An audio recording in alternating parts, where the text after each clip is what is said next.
Gangster Lawrence Bishnoi తమ్ముడు అన్మోల్ బిష్నోయ్ ను పోలీసులు అరెస్టు చేశారు. సోమవారం అమెరికాలోని కాలిఫోర్నియాలో అన్మోల్ ను పోలీసులు అదుపులోకి తీసుకున్నారు. కొన్ని నెలల క్రితం బాలీవుడ్ హీరో సల్మాన్ ఖాన్ ఇంటి బయట కాల్పుల ఘటన సహా పలు కేసుల్లో అన్మోల్ పై ఆరోపణలు ఉన్నాయి. 2022లో హత్యకు గురైన పంజాబ్ గాయకుడు సిద్ధూ మూసేవాలా కేసులో అనుమానితుడిగా ఉన్నాడు. ముంబైలో సంచలనం సృష్టించిన బాబా సిద్దికీ హత్య కేసులోనూ ఆరోపణలు ఎదుర్కొంటూ ఉన్నాడు. అన్మోల్ ను భారత్ కు రప్పించే ప్రక్రియను ప్రారంభించేందుకు అనుమతి కోరుతూ స్పెషల్ కోర్టులో ముంబై పోలీసులు ఇటీవల పిటిషన్ దాఖలు చేశారు. దీంతో అతడిపై నాన్ బెయిలబుల్ వారెంట్ జారీ అయింది. ఇంటర్పోల్ కూడా రెడ్ కార్నర్ నోటీస్ జారీ చేసింది. ఈ క్రమంలో అమెరికా పోలీసులు అతడిని తాజాగా అదుపులోకి తీసుకున్నారు.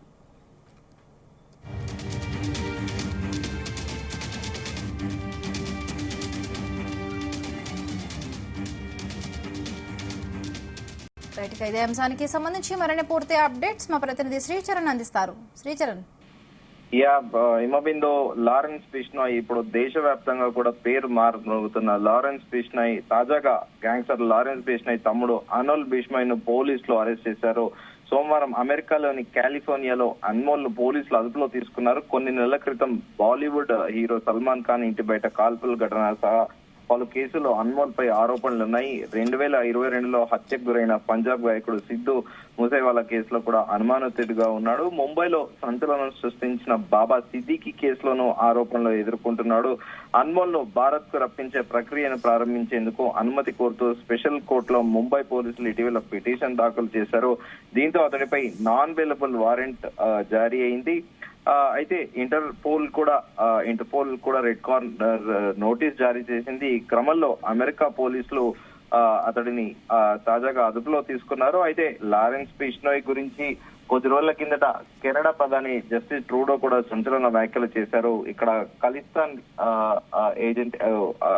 ఎజిటేటర్ ఎవరైతే ఉన్నారో ఆయన కూడా హత్య కేసులో కూడా లారెన్స్ బిష్నోయ్ హస్తం ఉందంటూ కూడా సంచలన వ్యాఖ్యలు చేశారు.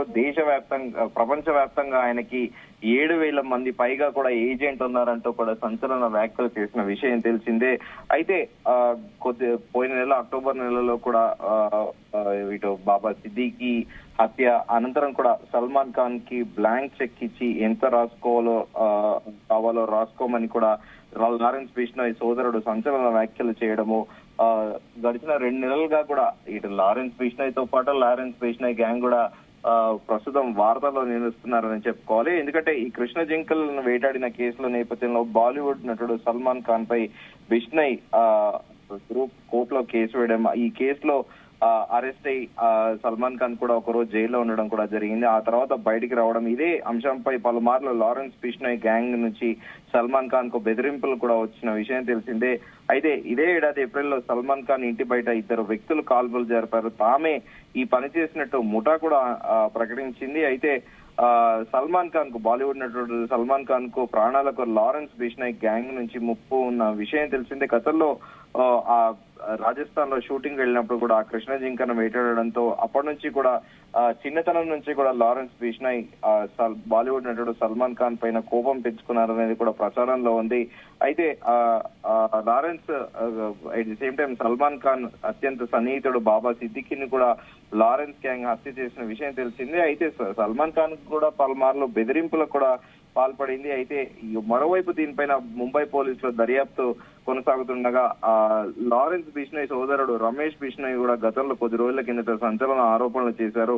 కృష్ణ జింకను వేటాడిన కేసును వివాదాన్ని పరిష్కరించుకునేందుకు సల్మాన్ ఖాన్ తమకు డబ్బు ఇవ్వజూపారని కూడా ఆరోపించారు. చెక్ బుక్ ఇచ్చి ఎంత కావాలో రాసుకోవచ్చు అన్నారు ఆయన. కానీ ఆయన ఆఫర్ ను తాము తిరస్కరించామని పేర్కొన్నాడు. వివాద పరిష్కారం కోసం నష్టపరిహారాన్ని ఇవ్వడని బిష్నోయ్ వర్గం ఖండించిందని, ఒకవేళ తాము డబ్బులకు ఆశపడితే సల్మాన్ ఖాన్ ఆఫర్ అంగీకరించే వాళ్ళమని కూడా రమేష్ బిష్నోయ్ అన్నాడు. డబ్బు కోసమే బిష్నోయ్ గ్యాంగ్ ఇలాంటి బెదిరింపులకు పాల్పడుతోందన్న సల్మాన్ ఖాన్ తండ్రి సలీం ఖాన్ గతంలో కూడా కొన్ని వ్యాఖ్యలు చేశారు. ఈ వ్యాఖ్యల్ని కూడా బిష్నోయ్ సోదరుడు రమేష్ కూడా కొట్టిపారేశారు.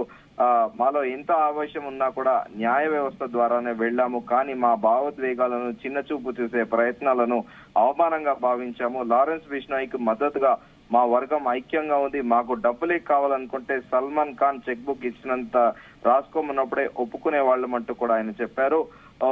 ఇక కృష్ణ జింకను వేటాడిన ఘటనలో సల్మాన్ ఖాన్ కు న్యాయపరమైన చిక్కులు కూడా ఎదుర్కొన్నారు. అయితే ఆయన బెయిల్ పై కూడా బయటకు వచ్చారు. అయితే ఈ కేసు విచారణ హాజరైన సమయంలోనే ఆయన పైన కాల్పులు కూడా ప్రయత్నించారు. మొత్తానికి ఇప్పుడు లారెన్స్ బిష్నోయ్ గ్యాంగ్ అనేది దేశవ్యాప్తంగా కూడా సంచలనాత్మకంగా మారింది. తాజాగా ఆయన తమ్ముడిని అన్మోల్ బిష్నోయ్ ని యుఎస్ లో అరెస్ట్ చేయడం కూడా సర్వత్రా చర్చనీయాంశంగా మారింది. ఎందుకంటే యుఎస్ లో కూడా అంటే యుఎస్ వరకు కూడా వీళ్ళు వెళ్ళడము, వీళ్ళ గ్యాంగ్ అనేది ఎక్స్పాండ్ చేయడం కూడా ఇప్పుడు సర్వత్రా చర్చనీయాంశంగా మారింది. అన్మోల్ బిష్నోయ్ యుఎస్ లో ఏం చేస్తున్నారు అనేది కూడా ఒక క్వశ్చన్ మార్క్ అయితే అరైజ్ అవుతుంది. మొత్తానికి ఇప్పుడు అన్మోల్ బిష్నోయ్ ని ఇండియాకి త్వరలో కూడా రప్పించవచ్చు అనే వార్తలు అయితే ప్రస్తుతం ఒక చర్చ నడుస్తోంది. ఓకే, బిందు.